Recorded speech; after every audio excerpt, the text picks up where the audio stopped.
It used the sheer weight of its massive head, even allowing it to turn sharply at high speed. One young calf, exhausted, could no longer run.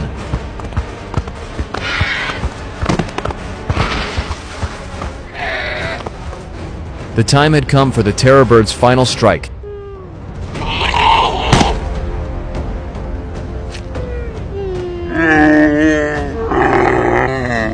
Although the terror bird reigned over the South American plains, it was not invincible, for every species has its nemesis. These slumbering, armor-clad beasts were a type of primitive reptile, and among the largest animals on land, they were the atosaurs, each weighing more than a ton. They were among Earth's earliest giant herbivores. With the arrival of eggs, they could thrive even in dry environments, and reach places other animals could not. Yet this supercontinent did not belong to them alone. Another bloodline had emerged, the ancestors of the mammals. At this time, Dicynodonts could not compare to the mighty atosaurs, but their relatives could. It was Anomalocaris,